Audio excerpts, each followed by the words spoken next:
Hello बच्चों, good morning. आज जो हम पढ़ाने जा रहे हैं वो फिजिक्स का टॉपिक है विद्युत द्विध्रुव आघूर्ण। तो विद्युत द्विध्रुव आघूर्ण होता क्या है, इसका बहुत ही सिंपल परिभाषा है। विद्युत द्विध्रुव आघूर्ण जानने से पहले हम लोग जानेंगे विद्युत द्विध्रुव को। ठीक है, तो विद्युत द्विध्रुव होता क्या है वो जान जाइए। विद्युत द्विध्रुव जैसे आपको दो समान आवेश लेना है लेकिन प्रकृति अपोजिट लेना है। जैसे एक चार्ज हम लिए प्लस क्यू और दूसरा चार्ज लिए माइनस क्यू, एक चार्ज प्लस क्यू और दूसरा चार्ज माइनस क्यू, और उनके बीच की दूरी जो है वो 2l है। कितनी मानी जाती है? 2l है। ये a है, ये b है। तो जब समान परिमाण परंतु विपरीत प्रकृति के दो बिंदु आवेश एक दूसरे से कुछ दूरी पर स्थित रहता है तो ऐसे निकाय को हम लोग विद्युत द्विध्रुव कहते हैं। विद्युत द्विध्रुव किसे कहते हैं? जब समान परिमाण, आवेश का परिमाण समान होना चाहिए लेकिन प्रकृति क्या होना चाहिए? अपोजिट होना चाहिए, यानी एक प्लस चार्ज हो दूसरा माइनस चार्ज हो। तो ऐसे जो निकाय होता है, ऐसे जो सिस्टम होता है उसे हम लोग कहते हैं विद्युत द्विध्रुव। ठीक है, विद्युत द्विध्रुव का परिभाषा अगर लिखना चाहते हैं तो लिख लीजिए। जब समान परिमाण, लिख दीजिए, जब समान परिमाण परंतु विपरीत प्रकृति के दो बिंदु आवेश एक दूसरे से कुछ दूरी पर स्थित रहता है तो ऐसे निकाय को हम लोग विद्युत द्विध्रुव कहते हैं। लिख देते हैं बोर्ड पर। जब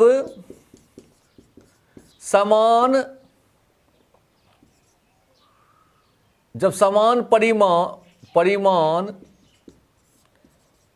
के दो बिंदु आवेश एक दूसरे से कुछ दूरी पर स्थित हो, कुछ दूरी पर स्थित हो तो ऐसे निकाय को विद्युत द्विध्रुव, द्वि को ध्रुव है तो द्विध्रुव, विद्युत द्विध्रुव कहते हैं। चित्र में ए बी जो है वह एक विद्युत द्विध्रुव है। इसकी टोटल लंबाई कितनी है? 2l है। इसकी कुल लंबाई कितनी है? 2l है। और क्वेश्चन देखिए ऑब्जेक्टिव में क्या पूछ देता है कि विद्युत द्विध्रुव पर कुल आवेश क्या होता है? विद्युत द्विध्रुव पर कुल आवेश क्या होगा? तो एक आवेश है प्लस क्यू, दूसरा आवेश है माइनस क्यू, तो कुल आवेश क्या होता है? कुल आवेश जो होता है वो आपको 0 होता है। क्यों? क्योंकि प्लस क्यू और माइनस क्यू दोनों को अगर हम जोड़ देते हैं तो कुल आवेश का परिमाण क्या हो जाता है? 0 हो जाता है। तो ये हो गया आपको विद्युत द्विध्रुव की परिभाषा। और आप लोग ध्यान से समझिए, कोई परेशानी नहीं है। विद्युत द्विध्रुव किसे कहते हैं? जब समान परिमाण समान हो। जैसे मान लीजिए अगर हम इसका एक और एग्जाम्पल देना चाहते हैं, यहां पर आपको 2 माइक्रोकूलम आवेश है और यहां पर -2 माइक्रोकूलम का आवेश है और इसके बीच की दूरी मान लीजिए आपको 2 सेंटीमीटर है, 2 cm, 2 सेंटीमीटर है। तो ये जो आपको सिस्टम कहलाएगा, ये सिस्टम आपको क्या कहलाएगा? विद्युत द्विध्रुव कहलाएगा। यह सिस्टम क्या कहलाएगा? विद्युत द्विध्रुव कहलाएगा। ओके, तो अब आप लोग को समझ में आ गया होगा विद्युत द्विध्रुव किसे कहते हैं। जब समान परिमाण के दो बिंदु आवेश एक दूसरे से कुछ दूरी पर स्थित हो तो ऐसे निकाय को लोग विद्युत द्विध्रुव कहते हैं। ठीक है, मिटा देते हैं इसको। चलिए अगला क्वेश्चन है विद्युत द्विध्रुव आघूर्ण क्या है? विद्युत द्विध्रुव आघूर्ण, विद्युत द्विध्रुव आघूर्ण। विद्युत द्विध्रुव आघूर्ण होता क्या है? कोई भी विद्युत द्विध्रुव में किसी एक आवेश को ले लेंगे, कोई भी विद्युत द्विध्रुव में किसी एक आवेश और द्विध्रुव के लंबाई के गुणनफल को द्विध्रुव के लंबाई के गुणनफल को हम लोग क्या कहते हैं, विद्युत द्विध्रुव आघूर्ण कहते हैं। ठीक है, तो कोई भी आवेश ले लेते हैं, कोई एक आवेश ले लिए और इसके बीच की दूरी जो होती है वो ले लिए, दोनों का गुणनफल जो होता है वो क्या होता है, विद्युत द्विध्रुव आघूर्ण होता है और इसे P से सूचित किया जाता है। किससे सूचित किया जाता है, P से। यह एक सदिश राशि है, इसलिए इसको हम वेक्टर P से लिख सकते हैं। वेक्टर P बराबर, इसको, ये तो अदिश फॉर्म हुआ और सदिश फॉर्म में लिखेंगे तो P बराबर Q गुना वेक्टर 2L, Q गुना वेक्टर 2L, क्योंकि लंबाई जो है ये विस्थापन है और ये आपको सदिश राशि है, इसलिए इस पर तीर दिया जाए। आवेश जो है वो अदिश राशि है, इसलिए इस पर तीर नहीं दिया गया। तीर जिस पर रहता है वो सदिश राशि होता है, याद रखिएगा। ठीक है, तो वेक्टर P बराबर क्या हो गया, Q गुना वेक्टर 2L। विद्युत द्विध्रुव आघूर्ण किसे कहेंगे, तो विद्युत द्विध्रुव के किसी एक आवेश, कोई एक आवेश ले लीजिए, और द्विध्रुव के लंबाई का गुणनफल जो होता है वो विद्युत द्विध्रुव आघूर्ण कहलाता है। ठीक है, इसे P से सूचित किया जाता है और P बराबर Q गुना 2L। और इसका SI मात्रक जो होता है, इसका SI मात्रक क्या होता है, तो इसका SI मात्रक बच्चों होता है, आवेश का मात्रक क्या होता है, कूलाम। आवेश का मात्रक क्या होता है, कूलाम। ये 2L क्या चाहिए, लंबाई है, तो इसका SI मात्रक हो गया कूलाम मीटर। इसका SI मात्रक क्या होता है, कूलाम मीटर होता है। ठीक है, याद रहेगा, इसका SI मात्रक क्या था, कूलाम। क्यों, आवेश का मात्रक क्या था, कूलाम, और 2L लंबाई है।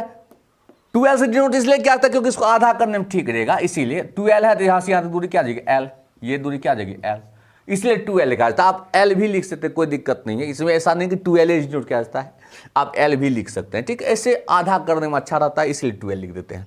ठीक है, तो आवेश का मात्रक क्या हुआ, कूलाम, और लंबाई का मात्रक क्या था, मीटर, तो कूलाम मीटर। इसका SI मात्रक क्या होता है, कूलाम मीटर होता है। ठीक है, पूरा एंजॉय के साथ पढ़िए, कोई टेंशन नहीं है। हर हर महादेव, शिव शंभु कैलाशपति, जय महाकाल।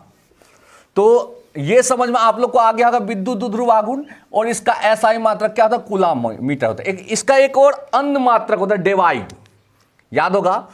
विद्युत द्विध्रुव आघूर्ण, इलेक्ट्रिक डायपोल मूवमेंट,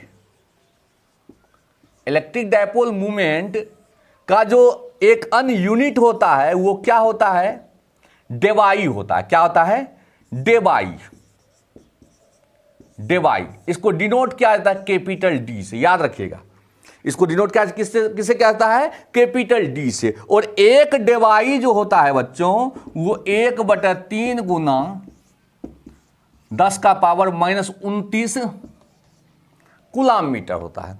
एक डेवाई कितना होता है, 1/3 गुना 10 का पावर -29 कूलाम मीटर। या इसको ऐसे भी लिख सकते हैं, एक कूलाम मीटर जो होता है वो 3 गुना 10 का पावर 29 डेवाई होता है। एक कूलाम मीटर कितना होता है, 3 गुना 10 का पावर 29 डेवाई होता है। ये इलेक्ट्रिक डायपोल मूवमेंट का था परिभाषा। आप लोग विद्युत द्विध्रुव समझ गए, विद्युत द्विध्रुव आघूर्ण समझ गए। हो सकता है आप लोग इससे पहले भी हम थोड़ा सा परिभाषा दिए होंगे, लेकिन आज इसको बड़ा बढ़िया से हम समझा दिए कि इसका जो डेवाई मात्रक होता है, ऑब्जेक्टिव पूछता है कई बार कि एक डेवाई कितना होता है, 1/3 गुना 10 का पावर -29 कूलाम मीटर। ये याद रखिएगा, ठीक है। एक डेवाई कितना होता है, 1/3 गुना 10 का पावर -29 कूलाम मीटर। कई बार एग्जाम में पूछता है मनुष्य के शरीर का प्रतिरोध क्या होता है। बहुत बार एग्जाम में पूछा है मनुष्य के शरीर का प्रतिरोध क्या होता है। याद रखिएगा, मनुष्य के शरीर का प्रतिरोध 50,000 ओम होता है। 50,000 ओम मनुष्य के शरीर का प्रतिरोध क्या होता है, 50,000 ओम होता है। याद रखिएगा, ठीक है। अब हम लोग आते हैं विद्युत बल रेखा, इलेक्ट्रिक फील्ड लाइन के बारे में। विद्युत बल रेखा होता क्या है वो जान जाइए। देखिए, ध्यान समझिएगा, ये है आपको +Q चार्ज और ये है -Q चार्ज। बोतला की तरह मत कीजिए, ध्यान समझिए। ये है +Q चार्ज और ये है -Q चार्ज, और ये बन गया क्या चीज, तो ये बन गया विद्युत द्विध्रुव। क्यों बन गया आपको पता है? आवेश का परिमाण समान हो, प्रकृति विपरीत हो, तो ये बन गया विद्युत द्विध्रुव। अब हम समझा रहे हैं आप लोग को विद्युत बल रेखा, ध्यान समझिए, बौकाक तरह मत कीजिए। ये क्या समझा रहे हैं? विद्युत बल रेखा के बारे में। विद्युत बल रेखा होता क्या है? वह एक ऐसा काल्पनिक लाइन होता है जो हमको दिखाई नहीं देता लेकिन बहुत बड़ा कांड कर जाता है। जैसे कहिएगा कैसे सर जी? अब जैसे सपोज कीजिए हम दो चुंबक ले लिए, वो एक दूसरे को खींच लेता है, बताइए क्या रस्सी लगा खींचता है? नहीं, उसके बीच में कोई ना कोई काल्पनिक लाइन काम करता है जो कि उसको खींचता है। कोई ना कोई काल्पनिक लाइन काम करता है जो कि चुंबक को या चुंबकीय पदार्थ को अपनी ओर आकर्षित करता है या तो प्रतिकर्षित करता है। तो वैसा लाइन को हम लोग कहते हैं चुंबकीय बल रेखा। चुंबक का है तो चुंबकीय बल रेखा, अगर विद्युत का रहे तो वो कहलाएगा विद्युत बल रेखा। प्लस जो है वो माइनस को खींचता है, आप लोग जानते हैं। अब प्लस प्लस को क्या करता है? प्रतिकर्षित करता है। अब माइनस माइनस को क्या करता है? प्रतिकर्षित करता है। तो विद्युत बल रेखा होता क्या है?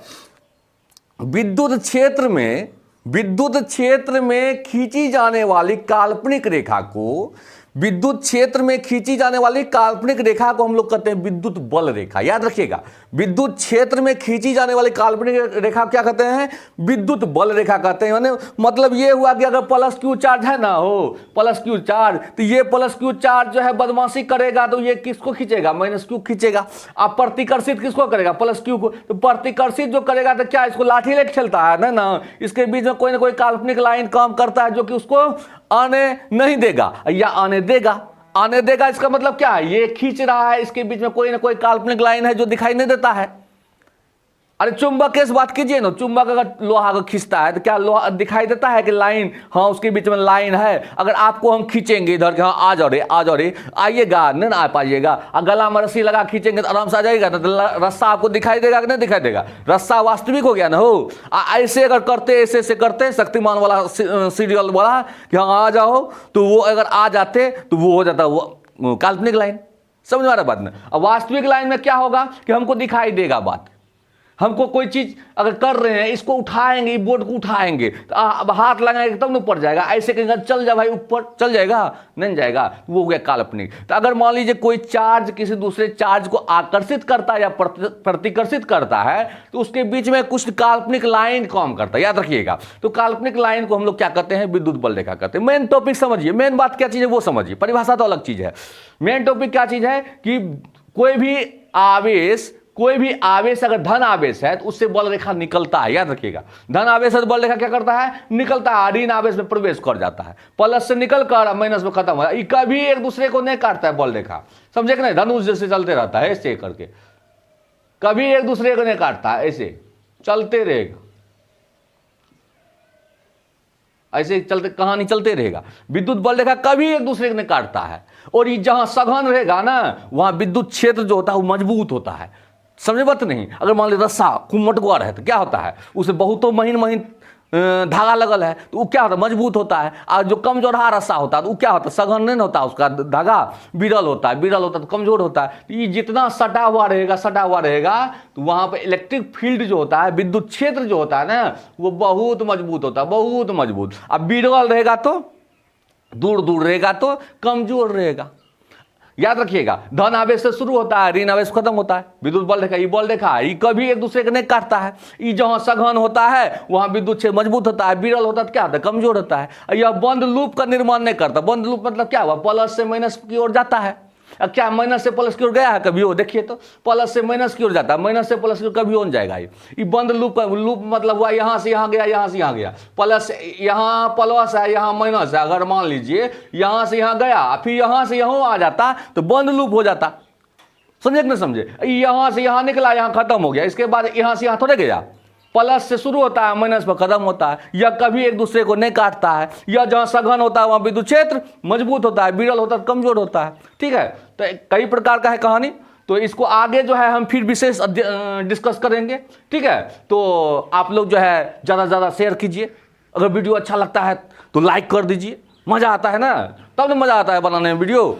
ठीक है, तो all the best, all the best बच्चों, मस्ती करो, टनाटन, कोई टेंशन नहीं है, आराम से पढ़िए, कोई हड़बड़ी नहीं है, आराम से। ठीक है, जय हिंद।